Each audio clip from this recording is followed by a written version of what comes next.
Tonight, Speaker of Parliament declares 2024 budget has not been approved as he contradicts Finance Minister and the majority side, creating huge uncertainty over the 2024 budget, with government desperate to secure approval. But as we sit today, what you have is that he believes that the ayes have it. And that's what I'm taking out from here. The budget statement and economic policy is still before the House. We're live in Parliament tonight, where the 2024 budget still hangs in a balance. This is Top Story with Evans Mensah. And Top Story is always brought to you by Vodafone. It was just yesterday when the Finance Minister, Ken Ofori-Atta, uttered these following words. I mean, usually everything is an opinion in a sense, if you want to define it as such. And so there's a challenge, there's a walkout, the Speaker has come back, he's adjourning it till tomorrow, maybe to hear that application. But as we sit today, what you have is that he believes that the ayes have it. And that's what I'm taking out from here. That means if that challenge is not resolved in January 1, you are going into the consolidated fund to spend. No, I'm going to the consolidated fund because the ayes have it. That means that disappointed the majority MPs walked out. Are you disappointed the majority MPs walked out on their own budget? No, I haven't really made a declaration of that. Yeah. So thank you very much indeed. But the ayes have it, and we have a budget for the country. Thank you. Thank you. Well, it turns out 24 hours on that they really do not have a budget. The Speaker of Parliament, Alban Bagbin, has declared that the 2024 budget has not yet been approved and is still before the House for consideration. As you may recall, confusion rocked Parliament yesterday when the majority walked out on the budget approval process following a challenge filed by the minority during a voice vote to approve the statement. We'll hear from the Speaker shortly, but first listen to the minority leader, Dr. Keksela Tefosin, demanding that the Speaker rule on the matter following comments by the Finance Minister, which I just played to you earlier. Contrary to what we have here, that the voice vote was accordingly challenged, of which, Mr. Speaker, you upheld the challenge and called for a head count. The information out there, led by the minister responsible for finance, is that the budget has been approved. Mr. Speaker, this matter is grave, and there is the need for us to set the record straight. Mr. Speaker, this is particularly important because a budget statement is an important document of state. Ghanaians have the impression that the budget has been approved, whilst we here knows that the budget has not been approved. So, Speaker, as we speak, the budget has not been approved by the Parliament of Ghana, and it's important for the people of Ghana to be made aware of. So, Speaker, I called on the majority leader to correct the records and to urge the minister responsible for finance to desist from the comment. Mr. Speaker, I also urge you to set the record straight, because there is a lot of confusion out there. There is a lot of confusion out there because impressions has been created that the budget has been approved, whilst we in this House knows for sure that the budget is hanging. So, Speaker, we are waiting on you. Thank you.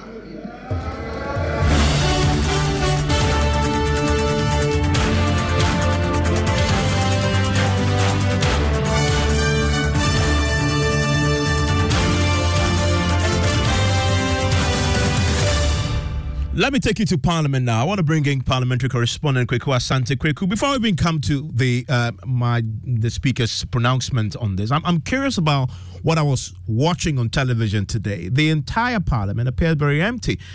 Is it because the majority side didn't come on, the minority side? Well, what really happened here? Well, Evans, if you came to Parliament today, the scenes were that of a full house. In fact, if you look at the minority benches, almost all NDC MPs were there because their expectation was that they were going to take another vote on the 2024 budget, and they are insistent that they are going to reject it. On the other side of the majority, there were literally empty stands with the exception of the front bench were the majority leader himself, his deputy Alexander Senyomakin, the chief whip Frank Anodompre, and his deputy Habib Idrisu. Only 4 of them were in the chamber. At some point, I saw KTM around, but he never came to the floor to do business. Only these 4 leaders on the majority side were there. Now, understanding is clear that the majority did not see anything to come to the floor to do, and they had literally decided that they were boycotting proceedings, but their leadership was going to be there to take care of urgent business, just in case the minority wanted to spring any surprise that would destabilize government's plans. So for them, this is a done deal, and it was done yesterday, as you heard the finance minister say. Yes, but it appears they are backtracking that on that a little bit.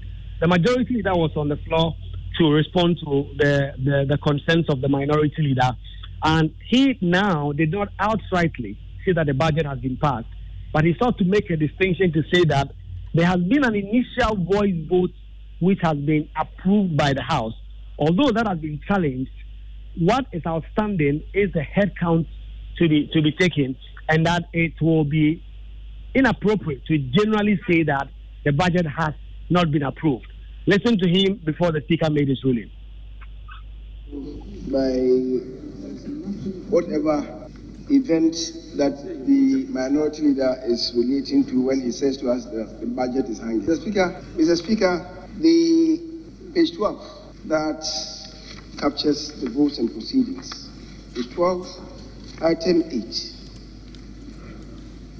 The last Right Honourable Speaker resumed the chair, question put, and in the opinion of the chair, motion agreed to. The motion was for the approval of the budget statement and economic policy of government. So your own votes and proceedings indicate to you that the question was put, and in the opinion of the Speaker, who was in the chair, the motion was agreed to. Mr. Speaker, the subsequent to that, we are told that the head count was sought by the deputy minority leader. Mr. Speaker, that request is the one that is hanging, not the motion, not the decision. Mr. Speaker, people should understand. What is here is that the question was put and agreed to. And that is what the speaker declared. That's the determination of the Speaker. Subsequently, a request was made by the deputy leader. That request has not been sufficiently addressed. And so that request that is hanging, if you understand what is coming. When we stepped out, we did not misinform the public. We related to the truth as happened in this house. We related to the truth as happened in this house. Mr. Speaker, so we have not misinformed the public. What we spoke to is captured right here in the votes and proceedings. That the question on whether or not the motion for the approval of the budget statement and economic policy should be done by this House was done, and the ayes had it. Mr. Speaker, that is what is here.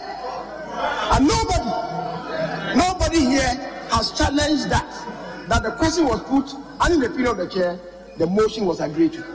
The Speaker, as I've said, subsequently, a head count was sought by the deputy minority leader. The Speaker, it is that head count, that application, that is still not dispensed with.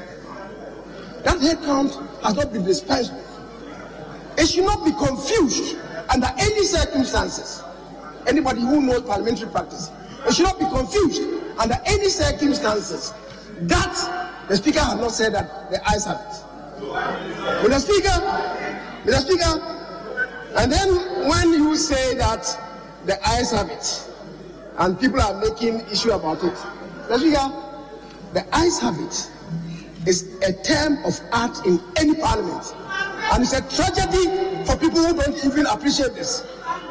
It's a tragedy on the part of people who don't even appreciate it. How did the Speaker rule on this? Evans, after the Speaker listened to both leaders, he was categorical that, in fact, if you look at the other paper, the motion has still been listed. And as far as he is concerned, as far as Parliament is concerned, the 2024 budget has not been approved by the House, and directed that the Business Committee reschedule that decision to next week for Parliament to take a vote. And I direct that the Business Committee should reschedule the issue for next week for us to finally take a decision on the budget. The budget statement and economic policy of the government for the year 2024 is still before the House. And so the Business Committee will reschedule it for next week. It's before the House. It's not hanging. Nobody has hung it on any tree or any pole. It's still before the House. It's not a matter that Speaker should be seen or heard debating in public, because it's still before the House, and the final decision will be taken most likely next week. We have, as noted by all of you, done a lot of work on the review of the standing orders. And that one too, we'll do all we can to place it before you next week. So, Kweku, there we have it. As the Speaker says, it's still before the House. Despite what we've just had there, we had some minority members who were demanding for a vote. Hello, Kweku. Okay, we may have lost him there. I will try and get him back, because I understand from the happenings today, there were a significant number of minority MPs who were pushing for a vote on this matter today. As you may know, they managed to get a significant number of their members onto the floor today, and they were ready for a showdown. Kweku? Yes, the Speaker of Parliament did not listen to that concern of theirs, but Ahmed Ibrahim was clear that Parliament must be seen to be working, and that the majority side, if they were minded not to come to the floor to do business, they were ready and were willing to take the vote immediately. This is the book of rules and procedure. Everything is clear here. So, Mr. Speaker, we came today to take a decision on the budget. Today too, they've run away. Take a decision. Mr. Speaker, looking at the numbers here, even though you have indicated that the Business Committee should settle it for its decision to be taken next week. Mr. Speaker, we have barely 3 or 4 weeks to go on recess. Mr. Speaker, I think once it has been programmed and the members are here, the leader of the House is here, Mr. Speaker, we have the numbers to go ahead. Mr. Speaker, we have the numbers to go ahead, and we are ready to help them. Mr. Speaker, time is not on our side. As I speak to you, Mr. Speaker, if you listen to the minority leader rendition yesterday, Ghana, we are in crisis. Mr. Speaker, we are in a street. And you can't be in a street and be joking. We must assist, Mr. Speaker, for us to address the issue. So, Mr. Speaker, clearly speaking, Mr. Speaker, as leadership of the House, we must account for our numbers to come and do business in the House. Mr. Speaker, we have time, we've been voted for, and we are voted for to come and do business on behalf of Ghanaians.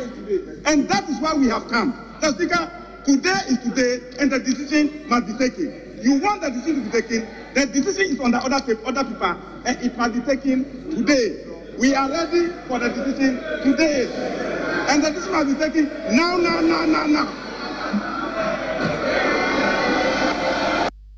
Kweku, so what happened after this demand? Well, the Speaker of Parliament did not listen to that. He said he has made a directive as far as he's concerned. This vote is expected to happen next week. And in fact, it may not even be Monday or Tuesday or Wednesday.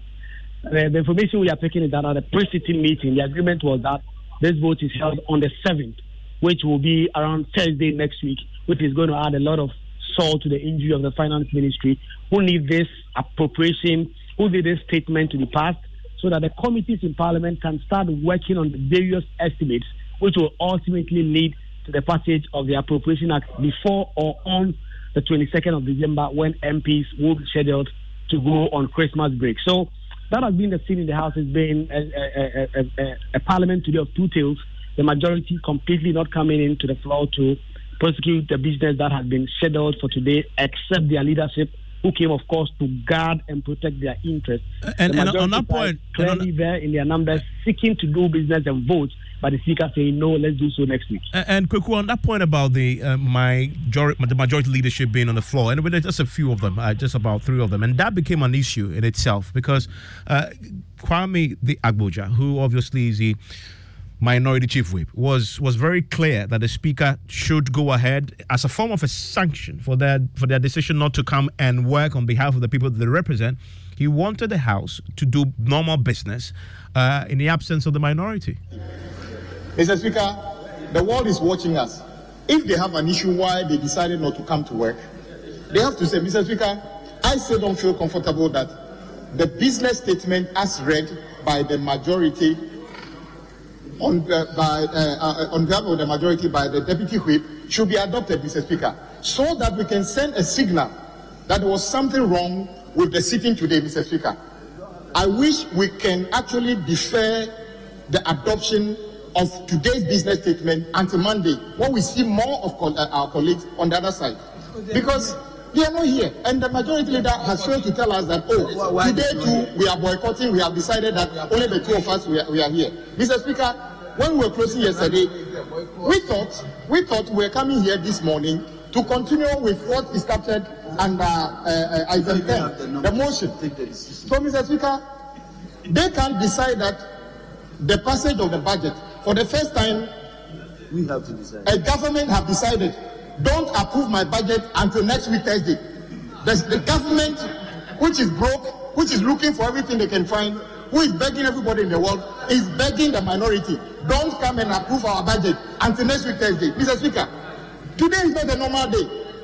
It's historic. Today is a historic day. I'm not aware of any government that has actually asked that this budget should not be approved when people are ready to approve the budget.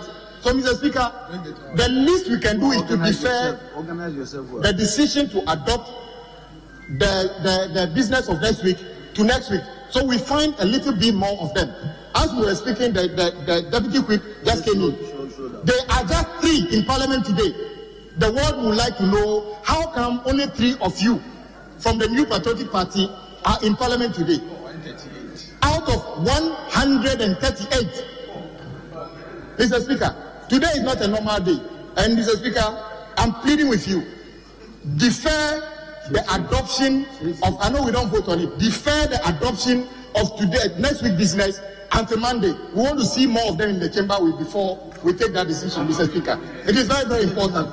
We can never pretend that, in fact, even on our side, the numbers are depleted. Out of frustration from the other side, colleagues are even leaving the chamber. So, Mr. Speaker, we cannot pretend today is a normal day.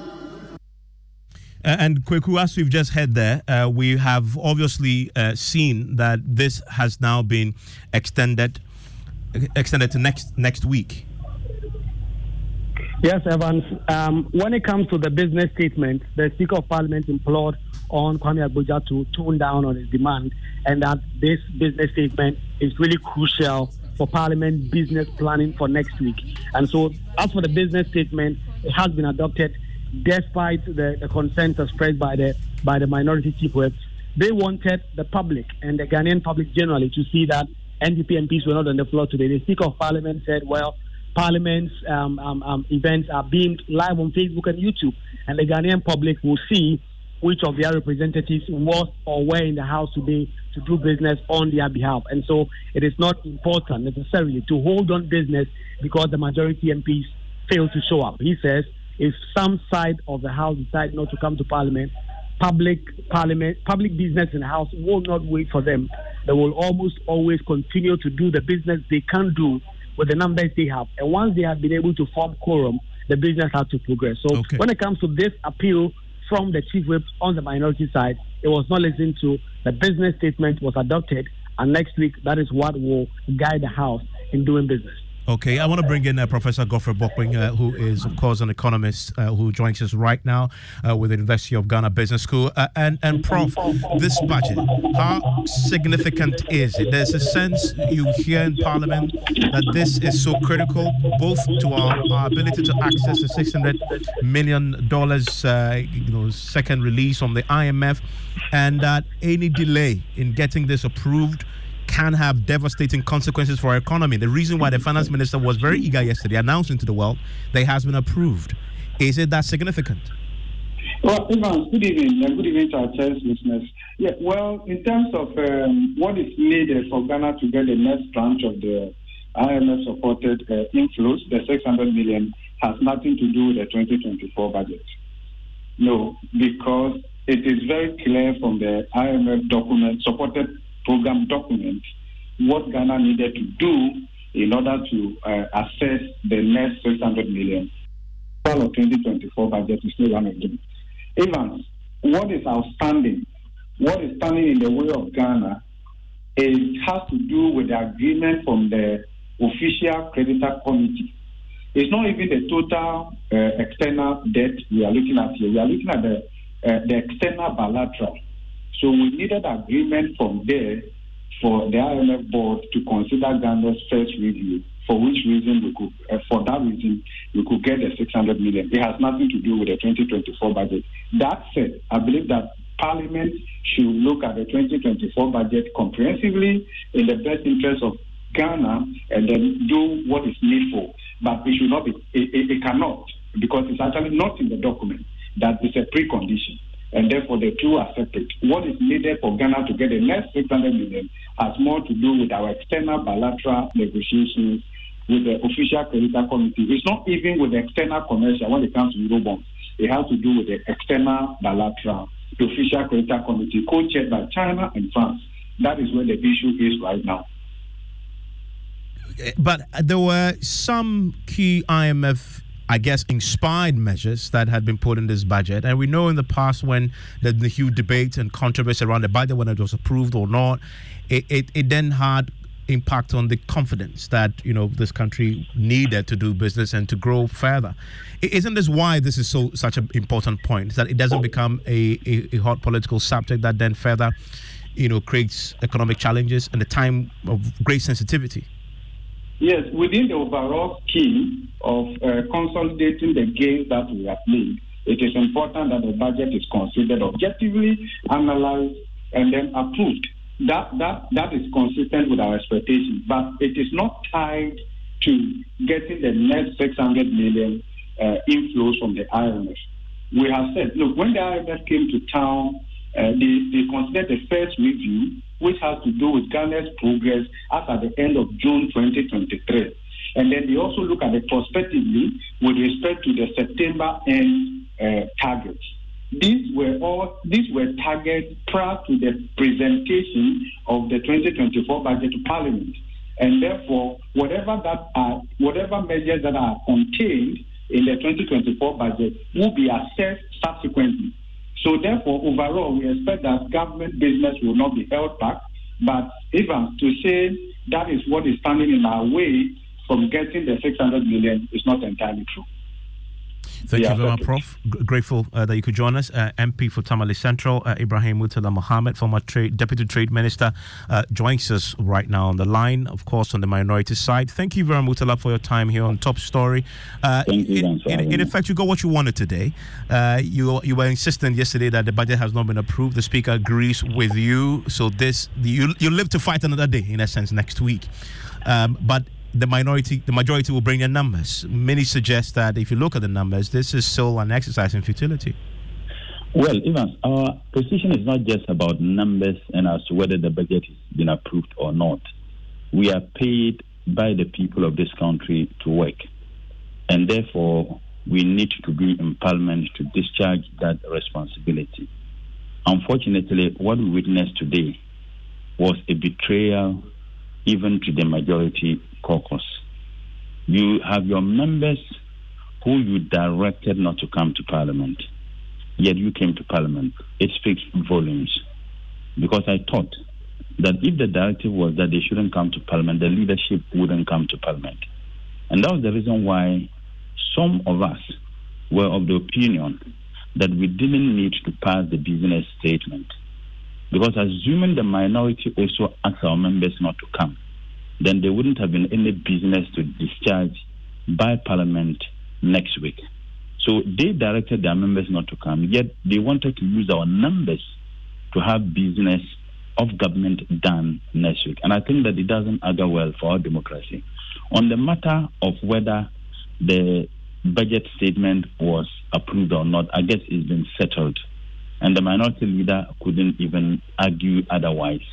So one thing I just want them to know, the posture doesn't augur well for the interests of this country and also the government. Because mind you, passing the financial statement itself is not what is critical. What is critical is the appropriation. Now, if you go with that posture, that as far as you are concerned as the Minister for Finance, the budget was passed. What is critical is the appropriation, without which government cannot expend.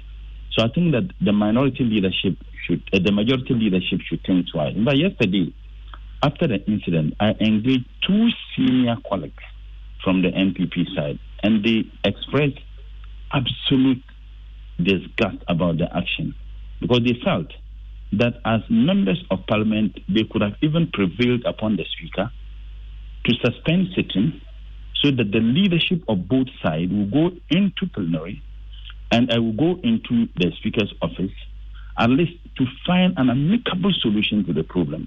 Mind you, this is not the first time the MPP has worked on their budget. This is the second time they have done that. As a political science student, when I was reading about political engagement, even under the Fourth Republic, working out was associated largely to opposition parties. It is only under this administration that the government or party in power has staged more work out even than the opposition. And I don't think that it gets well for our democracy. Thank you, Ramutala Mohammed. That's the MP for Tamale Central there. What's your own take on this? The budget still hangs in the balance, and we wait next week. There will be another attempt by the majority side and the finance minister to have it approved. Send us your WhatsApp, 055 11 11997.